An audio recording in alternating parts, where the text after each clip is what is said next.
Hello everyone, MPSC mind मॅप्सवर तुम्हा सर्वांचं मनपूर्वक स्वागत. आज आपण करंट अफेअर्सचं एक छोटंसं टॉपिक रिवाईज करणार आहोत आणि हा करंट अफेअर्सचा टॉपिक जून महिन्याच्या कुठल्याही मॅगझिनमध्ये तुम्हाला मिळून जाईल. आता जून महिन्यामध्ये जून महिना म्हणजे पावसाची सुरुवात आणि अशा वेळी जे सर्वात इम्पॉर्टंट काहीतरी टॉपिक डेली न्यूजमध्ये असेल तर तो म्हणजे एल निनो. आता एल निनो म्हणजे काय, तर आपल्या जागतिक भूगोलामध्ये कन्सेप्ट आहे एक एल निनो आणि सेकंड ला निनो. आणि ही कशा रिलेटेड आहे, तर मध्य आणि पूर्व प्रशांत महासागरामध्ये वारे खूप जास्त वाहतात, तिथलं तापमान वाढतं आणि मग पुढे येणारे वारे कमकुवत झाल्यामुळे भारतामध्ये जो काही पाऊस पडतो तो कमी पडतो आणि मग त्यामुळे जे काही आपला मॉन्सून आहे तो कमी असल्यामुळे दुष्काळ सारखी परिस्थिती होते आणि या परिस्थितीला म्हणतात एल निनो. ठीक आहे. सो आपल्या जागतिक भूगोलामध्ये ही कन्सेप्ट आहे एल निनो आणि ला निनो. ह्या दोन्ही कन्सेप्ट फर्स्ट मी सजेस्ट करेल की तुम्ही कुठल्याही रेफरन्स बुकमधून रिवाईज करून घ्या. तशी परिस्थिती का निर्माण होते आणि ती परिस्थिती म्हणजे एक्झॅक्टली काय, एल निनो म्हणजे काय, ला निनो म्हणजे काय, हे एकदा रिव्हिजन केल्यानंतर मग तुम्ही त्याला करंट अफेअर्सची इन्फॉर्मेशन जोडायला सुरुवात करा. फर्स्ट प्रेफरन्स असेल की आपली कन्सेप्ट काय आहे, देन सेकंड की प्रिव्हियस इयरमध्ये काय असे क्वेश्चन्स आले होते एल निनो आणि ला निनोवर, आणि त्यानंतर मग थर्ड टॉपिक असेल की त्याला करंट अफेअर्सचा अँगल कसा जोडायचा. ठीक आहे. सो इथे आपण एक माइंड मॅप बघतो आहे. या माइंड मॅपमध्ये आपण काय केलेलं आहे की आपण करंट अफेअर्सचे जेवढे काही अँगल्स जोडू शकत होतो एल निनो रिलेटेड, म्हणजे त्याचं हिस्ट्रीमध्ये कधी एल निनो आला होता का, जसं आता इथे आपण बघतो आहे की ऐतिहासिक उदाहरणं की हिस्ट्रीमध्ये जेव्हा कधी एल निनो आलेला होता आणि तेव्हा दुष्काळ आलेले होते आणि हे बॅकिंग असल्यामुळे एल निनोचं इतकं हाईप होत आहे. ठीक आहे.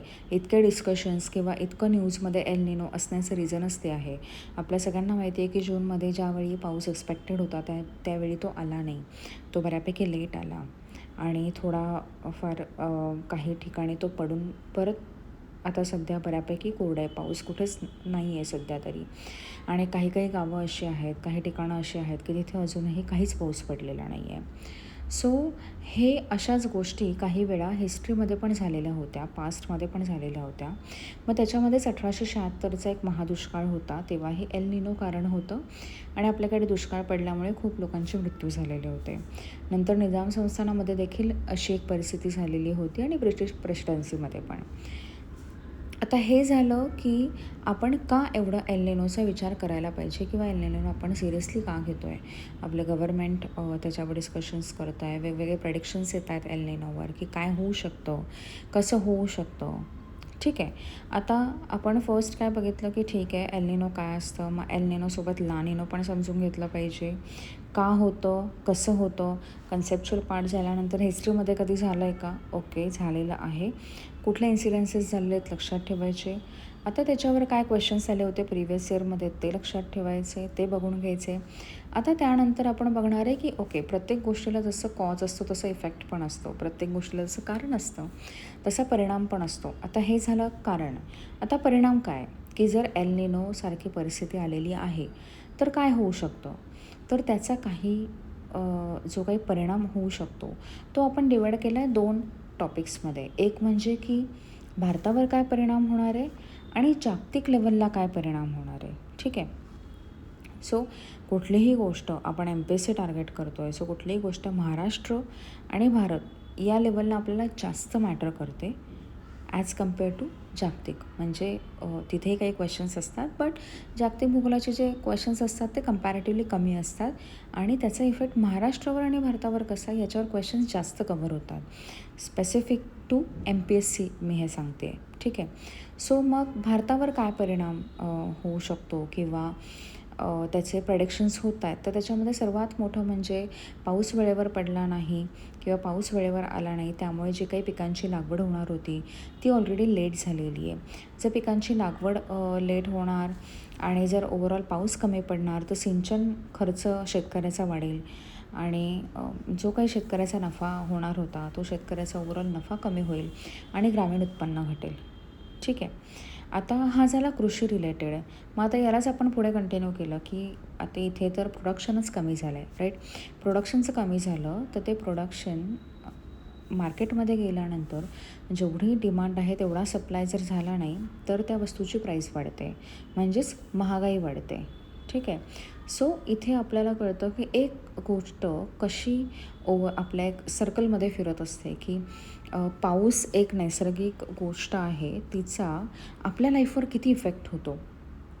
की जर पाऊस पडला नाही, पिकांचं उत्पादन चांगलं झालं नाही, पुरेसं झालं नाही, तर त्याचा शेतीवर परिणाम होतो, शेतकऱ्यावर परिणाम होतो, ग्रामीण उत्पन्नावर परिणाम होतो. त्यानंतर ते जेव्हा सिटीजमध्ये किंवा सगळ्या शॉप लेवलला किंवा सेलिंगपर्यंत मार्केटमध्ये येतं त्यावेळी त्याचं डिमांड जास्त आणि सप्लाय कमी असल्यामुळे त्याची प्राईज रेज होते. मग ओव्हरऑल महागाई वाढते, म्हणजे इकॉनॉमीचा टच आला. आता यानंतर की असे काही जर उद्योग असतील, असे काही प्रोडक्शन असतील की जिथे त्या वस्तूंचा वस्तूंचा यूज केला जातो, रॉ वस्तूंना प्रोसेस केलं जातं. से फॉर एक्झाम्पल जॅम. जर फ्रूट्सचंच प्रोडक्शन नाही झालं तर जॅमचं प्रोडक्शन कसं होईल? मग जॅमचं प्रोडक्शन नाही झालं तर जॅमच्या कंपनीमध्ये काम करणारे जे लोक आहेत त्या लोकांचा रोजगार कमी होईल, राईट. आणि ओव्हरऑल डिमांड पण सप्लाय पण कमी होईल.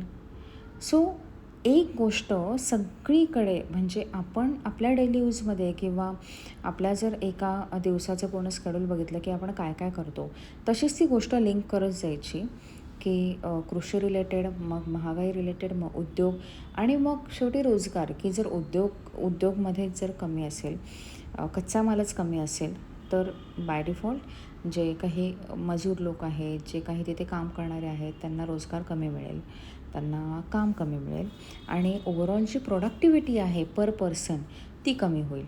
ठीक आहे. आता हा झाला भारतावर होणारा परिणाम. मग आता असंच आपण जागतिक परिणाम काय होऊ शकतो ते देखील बघणं गरजेचं आहे. मग जागतिक परिणामामध्ये काय आहे की जसं यू एस साऊथ अँड नॉर्थमध्ये तिथे हे वारे वाहतात, तिथे खूप जास्त पाऊस होतो, तिथे फ्लड येण्यासारखी सिच्युएशन असते. आणि तेच जर आपण दुसऱ्या साईडला गेलो की जसं जसे आपल्याकडे येतात ते वारे तसं ते कमी होत जातात आणि त्यामुळे आपल्याकडे पाऊस कमी पडतो. आता आपल्याही पुढे ऑस्ट्रेलियाचं लोकेशन आहे. जर तुम्हाला वर्ल्ड मॅप डोक्यात असेल तर हे इमिजिएटली लक्षात यायला पाहिजे.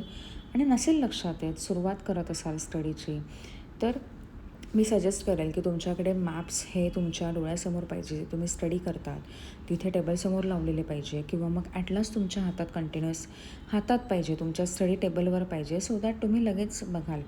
कारण मॅप जितका तुमचा क्लिअर होईल तितकं तुम्हाला जॉग्रफीचा स्टडी करणं इझी जाईल. ठीक आहे. आता आपलं जे लोकेशन बघितलं, आपल्या पुढे ऑस्ट्रेलियाचं लोकेशन आहे. जर आपल्याकडेच पाऊस कमी पडणार आहे तर ऑस्ट्रेलियापर्यंत जाता तो पाऊस नाहीसा होण्याची दाट शक्यता असते आणि मग त्यामुळे ऑस्ट्रेलियामध्ये दुष्काळजन्य परिस्थिती निर्माण होते. आता हे काय आहे की जागतिक वातावरणामध्ये कसे चेंजेस आणतं एल निनो. ठीक आहे. एल निनो जागतिक लेवलला कसे चेंजेस आणतं आणि भारतामध्ये कसे चेंजेस आणतं. आता हे झालं की एल निनोचा कन्सेप्च्युअल पार्ट झाला आणि मग त्याचे हिस्टॉरिकल एक्झाम्पल्स झाले, भारतावर होणारा परिणाम झाला आणि मग जगावर होणारा परिणाम. आणि जगावर होणाऱ्या परिणामामध्ये अजून एक गोष्ट आहे की सागरी परिसंस्था, वारे कमी वाहिले, फ्लो कमी राहिला पाण्याचा, मासेमारीमध्ये घट झाली, पोषक तत्वांमध्ये घट झाली आणि जैवविविधतेला धोका निर्माण झाला. ठीक आहे. ह्या सगळ्या गोष्टी इंटरलिंक आहे.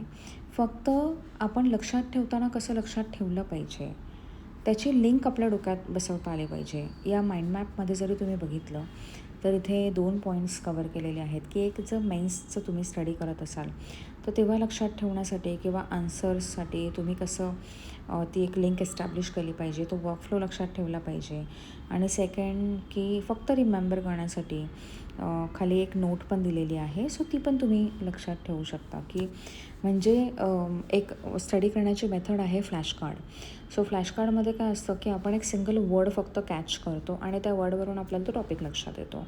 सो तुम्ही हा टॉपिक करून घेतला आणि त्यानंतर फक्त डोळे बंद करून एक सिम्पल स्टिकी नोट घेतली आणि त्याच्यावर एल निनो आणि एल निनोच्या ज्या काही या सगळ्या गोष्टी आहेत त्या अगदी शॉर्टकट कीवर्ड्स मेथडने जर लिहिल्या तर त्या एवढ्याशा स्टिकी नोटमध्ये सगळं तुमचं एल निनो कवर होतं आणि तेवढं तुम्हाला एंड मोमेंटला एक्झामच्या अगोदर 2 दिवस वगैरे रिव्हिजन करण्यासाठी मोर दॅन इनफ असतं की PYQमध्ये काय टॉपिक होता, एल निनो म्हणजे काय आहे, कधी निर्माण होतं, कसं निर्माण होतं, त्याचा भारतावर काय परिणाम होतो, जगावर काय परिणाम होतो आणि कधी हिस्ट्रीमध्ये तसं झालेलं आहे का. ठीक आहे. आता ह्या सगळ्या गोष्टी झाल्यानंतर बाय डिफॉल्ट इथे महागाई जर वाढत असेल तर महागाई वाढते, प्रोडक्टिव्हिटी कमी होते पर पर्सन पर कॅपिटा. सो अशावेळी बाय डिफॉल्ट RBI पिक्चरमध्ये येतं. मग RBIचं जे आर्थिक धोरण आहे 2026-27चं ते काय म्हणतं याच्यावर, तर या एल निनो परिस्थितीमुळे जो काही विकास दर आहे तो कमी होणार आहे आणि महागाई आहे ती वाढणार आहे. ओके. प्रत्येक गोष्टीवर फायनान्शियल अँगल पण असतो आणि त्या दृष्टीने विचार करणं पण गरजेचं असतं. सो त्यावर RBIच्या म्हणण्यानुसार काय आहे की जर हे असं झालं एल निनोचं तर अशावेळी विकास दर कमी होईल, प्रोडक्टिव्हिटी कमी असल्यामुळे विकास दर कमी होईल आणि महागाई मात्र वाढेल, कारण जेवढी डिमांड आहे तेवढा सप्लाय मार्केटमध्ये असणार नाही. ठीक आहे. सो RBIचे धोकेसुद्धा इथे कवर केलेले आहेत. त्यानंतर एक पॉईंट, मेन्स उत्तरासाठी फ्लो हा जो एक छोटासा पॉईंट आहे, हे तुम्ही फ्लॅश कार्डसाठी यूज करू शकतात की जिथे एल निनो, मान्सून कमी, कृषी उत्पादनामध्ये घट, मग जलसंकट, महागाई, मग ग्रामीण उत्पन्न घट, मग रोजगार कमी, मग GDP ग्रोथ कमी आणि मग स्टॅग्फ्लेशनचा धोका. आणि याला उपाययोजना काय, तर क्लायमेट रेझिलियन्स, प्रधानमंत्री योजना, हीट ॲक्शन प्लॅन, जलव्यवस्थापन. सो हे अशा प्रकारचे फ्लॅश कार्ड्स तुम्ही बनवू शकतात की जे तुम्हाला प्री कुठली असेल तर त्या प्रीच्या 2-3 डेज बिफोर एक क्विक रिव्हिजनसाठी तुम्ही ते फक्त एकदा फ्लॅश कार्ड बघितलं की you are all set for the El Nino La निनो टॉपिक, अशा प्रकारचं. ठीक आहे. आता त्यानंतर अजून एक लास्ट टॉपिक आहे तो म्हणजे उपाययोजना, की हे सगळं होत आहे किंवा होऊ शकतं, हे ऑलरेडी आपण प्रेडिक्शन्स करतो आहे, त्याच्यावर त्याचा परिणाम म्हणून काय काय होऊ शकतं हे देखील RBI सांगतं आहे, त्याचे धोके देखील सांगतं आहे. मग त्याच्यावर आपण उपाययोजना कसं करू शकतो, कसं आपण ती परिस्थिती हँडल करण्याचा ट्राय करू शकतो. मग हे बघताना जर मेन्ससाठी प्रिपेअर करत असाल तर खूप महत्त्वाचं आहे कृषी रिलेटेड, कारण याच्यामध्ये सिंचन क्षेत्र येतं, याच्यामध्ये जलव्यवस्थापन येतं, याच्यामध्ये कृषी रिलेटेड योजना येतात, याच्यामध्ये पीक इन्शुरन्स, पीक विमा योजना येईल, अजून काही सिंचनाच्या योजना असतील, पर ड्रॉप मोर क्रॉपसारख्या, तर त्या योजना देखील इथे पिक्चरमध्ये येतात. सो यामुळे याचा इफेक्ट जो काही होतो आहे कृषीवर, पाण्यावर, सगळ्या गोष्टींवर, त्या रिलेटेड जे काही गव्हर्नमेंटचे प्लॅन्स असतील, काही स्कीम्स असतील, काही प्लॅन्स असतील, काही धोरणं असतील, तर ती धोरणं आपल्याला माहिती असणं गरजेचं आहे. ठीक आहे. सो अगदी डिटेल असं नाही, बट ॲटलिस्ट तुम्हाला तो टच पाहिजे की ओके, सिंचन रिलेटेड गव्हर्नमेंटच्या या 2 स्कीम्स आहेत किंवा इन्शुरन्स, पीक इन्शुरन्स रिलेटेड या एवढ्या 2 स्कीम्स आहेत, या 3 स्कीम्स आहेत, हे आपल्याला माहिती असणं गरजेचं आहे. ठीक आहे. सो हा होता आपला एल निनो टॉपिक. जून महिन्याचा करंट अफेअर्समधला जॉग्रफी सब्जेक्ट आहे. खूप मोठा व्हिडिओ नाही आहे हा, 10-12 मिनटाचा व्हिडिओ आहे. एकदा डिटेल बघून घ्या. एकदा डिटेल बघितल्यानंतर याचा एकदा स्क्रीनशॉट घ्या आणि मग जेव्हा तुम्हाला म्हणजे आत्ता जर तुम्ही बघितलं 7 तासाने एक पहिली रिव्हिजन कराल, त्यावेळी फक्त तो स्क्रीनशॉट घेतलेली जी इमेज आहे ती इमेज ओपन करा, एकदा ते पॉईंट्स डोक्यात रिवाईज करा, एक फ्लॅश कार्ड बनवा आणि त्यानंतर 7 दिवसाने सेकंड रिव्हिजन करा आणि मग महिन्याने तिसरं रिव्हिजन करा. या 3 रिव्हिजन केल्यानंतर माणूस सहजासहजी पटकन गोष्ट कुठलीच विसरत नाही. सो अशा वेळेने जर आपण टार्गेट केलं तर ते नक्की अचीव होईल. ठीक आहे. अशा पद्धतीने आपण एल निनोचं टॉपिक कवर केलेलं आहे. असंच आपण करंट अफेअर्सचे वेगवेगळे टॉपिक्स कवर करूया.